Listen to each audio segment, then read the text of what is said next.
One of the most awesome things about being human is that we have really incredible brains. At our best, we have tremendous capacity to organize complex social networks that coordinate thousands of people. We can do everything from feeding people on the other side of the globe, to peering into the depths of the atom, to airlifting a child across a continent for medical care. We feel empathy for each other, take each other's perspectives, find creative ways to get win-win solutions, solve staggeringly complex problems, learn from each other, and feel good about helping each other. All these together are what I'm going to call our social brain, the set of capabilities that let us create and effectively manage very complex social situations. But there's a problem. These capabilities, along with what we generally experience as conscious thought, are incredibly energy intensive. Brains are 2% of our body weight, but they use about 20% of our calories to power them. And when our energy starts to run low, these capabilities start to power off. We've all experienced this when we're exhausted. We know we ought to be able to answer that email, but we just can't think. Or we're too tired to be patient with our kids. We lose access to these pretty regularly. Fortunately, the brain has a backup system. What we experience as conscious thought is layered on top of a much more efficient automatic thinking system. If you've read Daniel Kahneman's book, Thinking Fast and Slow, this is his System 1 versus System 2. But this backup system is any behavior that is simple enough to do by reflex or has been trained to automaticity. So you can be too tired to think, but still successfully navigate Penn Station to get home because you've practiced the route until you don't have to think about it. Similarly, there are some very basic reflexes like freezing or giving in or lashing out that we can do automatically.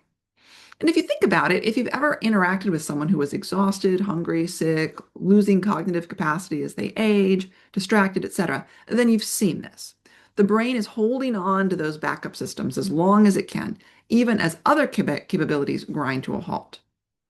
What people don't realize, and what's super relevant for conflict, is that something very similar happens when we perceive ourselves to be under threat.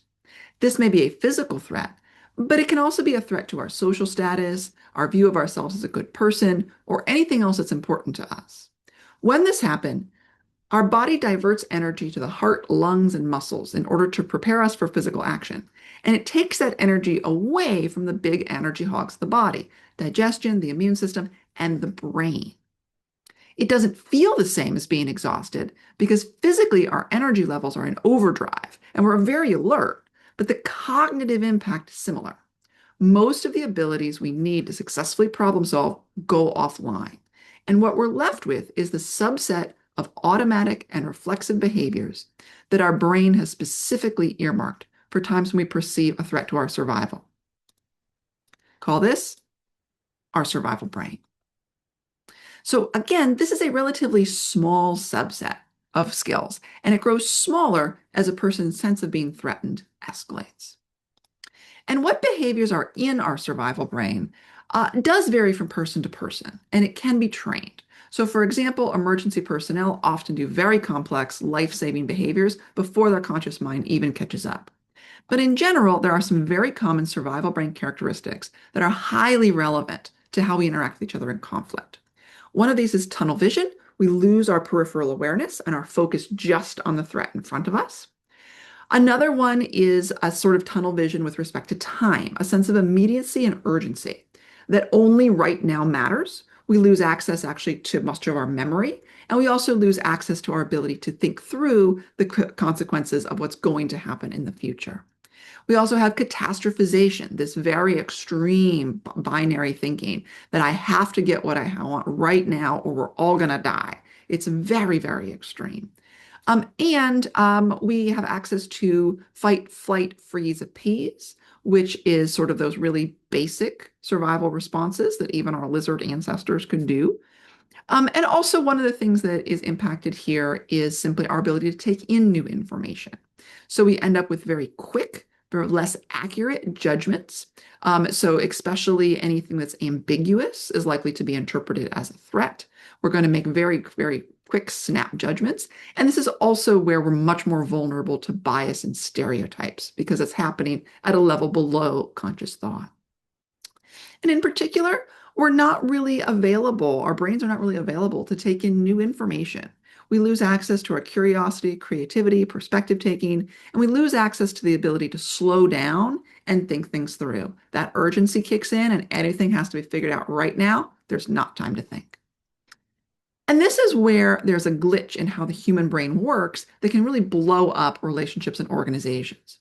Once we drop into our survival brain, the social brain skills we specifically evolved to solve our problems and deal with other human beings have gone offline. In fact, much of what we think of as our sense of who we are is offline. And people can and do say things and do things that they would never ordinarily do and are often not even conscious that they're doing.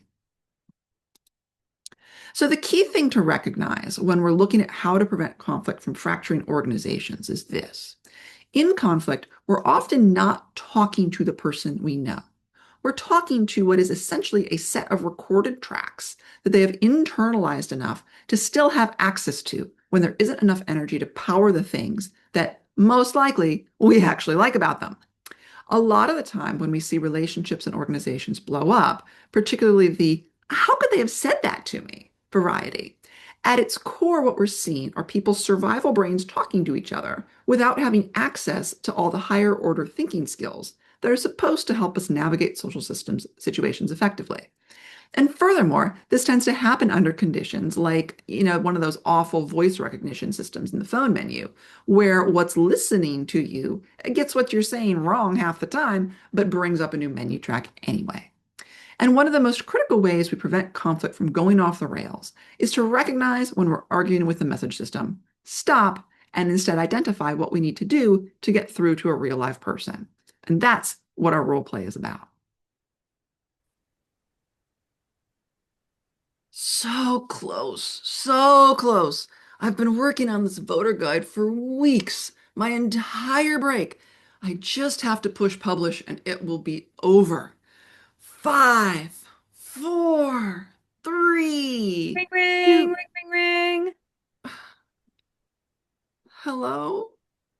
Hey, so I was looking over the voter guide and there's so much in there, and I just think it's a little too long and I'm worried people won't read it. So, what if we made like an overall summary and cut a bunch of the explanation part?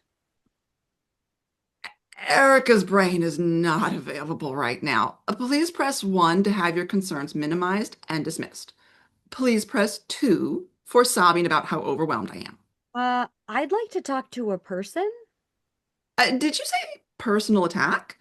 Okay, here's an itemized list of everything you've ever done that minorly annoyed me, delivered in as mean a way as possible. Allison's brain is not available. Please press 1 for a defensive explanation of how dare you misinterpret my intentions. Please press 2 for a wild overgeneralization about how you always do this. Please press 3 for an itemized list of every complaint I have about you that I've been holding my tongue about. Please press 4 for me to weaponize specialized knowledge to make you feel like worthless scum. Please press 5 for me to rage quit this call. Ring, ring, ring. Ring, ring, ring. Hey, Allison? You will not believe what Erica said about me. Stephanie's brain is not available. Please press 1 for generalized agreement noises while I do something else. Hurt venting about someone I thought was my friend. Ring, ring, ring, ring. Hold on, Allison. Hey, Erica, what's up? Wildly inaccurate statement about Allison's intentions, morals, and ancestry. So, are you in your social brain or your survival brain right now? Survival brain. Deep breath. Take another one. So, what do you need to get back in your social brain? I need someone to tell me I did a good job. I worked so hard on this voter guide. You did a great job. It was fantastic. Yeah, I suppose it was, wasn't it? What else do you need? I mean, probably like a break. I mean, I worked on this my entire vacation.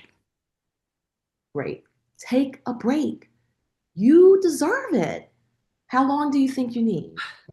Um, I mean, probably like a couple hours. I was just about to submit the thing.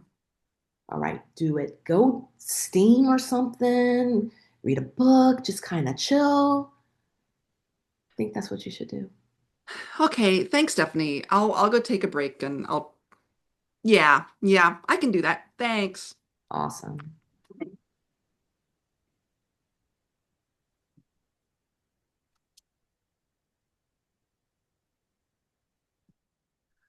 Ring, ring, ring, ring. Hi, Allison. I'm sorry I said all those things earlier. Allison's brain is still not available. Press 1 for me to threaten to take all my toys and go home. Listen, I totally get it. Please leave a message while I decide if I want to never speak to you again. Beep.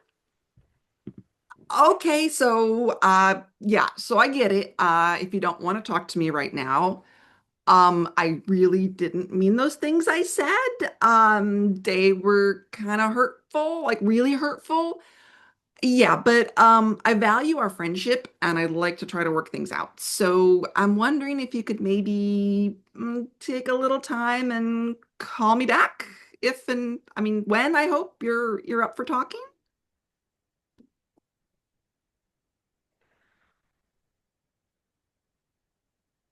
Ring, ring, ring, ring, ring, ring. Hey, Allison.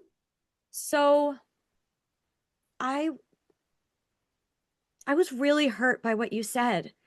You called me a parasite. I know, I'm sorry. I really shouldn't have said that. I shouldn't have called you that. No, you shouldn't.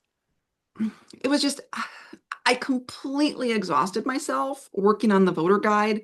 And when you criticized it and asked me to change it, it was just too much. And I kind of snapped. But I'm sorry. I really shouldn't have taken that out on you. I totally get it. You worked so hard on that, and I didn't mean to sound critical. I'm sorry. No, I mean, the reason it hit so hard is just that, like, I've been thinking the same thing in the back of my mind as I've been doing this whole, like, oh, it's too much, but I don't, I spent all of break on it. I know, and thank you for doing that. I don't think anything needs to change right now. Maybe for next time, we can talk about what it will look like ahead of time and maybe get you some helpers for it. Yeah, that would help a lot. Thanks. But I have to ask, did you really mean all that stuff you said about me being a parasite who doesn't pull my own weight? No, no, I really didn't. I mean, now that I'm back in my normal brain, what you do is completely fine. Like you do so much for this organization. It's like we're all like working to the max here. It's just when I go over my own limit, that's what I've got to be careful for. I got to stop myself from going over my limit because that's when I get angry at the world and it's just like everything, you You know? have to take care of yourself. Is there anything I can do to help? Please press 1 for reflexive denial of any possible need for external help. Ah, right. We'll work on that. So that was a humorous example, but the pattern is very real. It can be incredibly disconcerting to get to know someone, to consider them a friend, and then to suddenly be confronted with someone going off on you about an incident they wildly misinterpreted and they refuse to listen to a word you say. Organizations can and do split over such incidents. What's critical to realize is that when you are talking to someone's message system or survival brain, you're not interacting with the creative and compassionate friend you know. Instead, you're essentially talking to a recording of them. There's no point in arguing because they cannot take in new information. Your only goal is to push the right sequence of buttons to get through to a live human being. Doing that can involve having internalized a shared language that helps people come back to themselves. And it can be any physical action like taking a deep breath or looking at things behind oneself that are not natural to do in a life and death situation and tell the threat sensing part of our brain that the danger is over. It can be taking a half-hour break to exercise and let the adrenaline fade. Whatever it is, it needs to be simple enough that either a friend can prompt you to do it or you can train it into being one of the tracks in your survival brain. The key for doing the latter is to recognize that programming a new menu option into our survival brain is not at all like the cognitive learning most of us associate with school. What we pack into our memory does little good when our memory itself is not accessible. Instead, it is much more akin to the physical learning that we do when learning to ride a bike or play an instrument. It is repetition of tiny and simple pieces of action until they have sunk in so deeply that they are automatic. It is very much possible to create new menu options in the survival brain, but it can be disconcertingly slow because it is a different kind of internalization and learning. But the ultimate goal there is to be able to recognize for oneself, oh, wait, I am not in a brain state that's going to be productive right now. I need to take a deep breath. I need to ask someone for help. That is something that the survival brain can handle and can fit into those message system tracks. But whatever problem you or your organization is trying to wrestle with, it will be much more solvable when everyone is back in their social brain. And while people are still responsible for their actions, regardless of what brain they're in, recognizing when someone else is in their survival brain can make it easier to take what they say less personally. The job of the survival brain is to latch on to whatever sources of power it can to make a perceived threat go away right now, regardless of the damage that does. People often feel differently, or at least have a much more nuanced take, after they come back to themselves. Now, this is not to say that no harm comes from people who are in their social brain. In particular, the social brain can be hijacked, especially in situations where belonging to a group has been set up to require doing harm to an outsider. We also see people who have been persuaded through the best of intentions that doing grievous harm is necessary for the greater good. All of these sources of harm can be just as, if not more, serious than the harm coming out of someone's survival brain. But on the whole, the problems we face right now, ensuring everyone has access to basic necessities, responding compassionately to migrants, reducing climate change, ending mass incarceration, so on and so forth, can't be solved by the simplistic reflexes that make sense to the survival brain. On the contrary, we need creativity, compassion, and curiosity.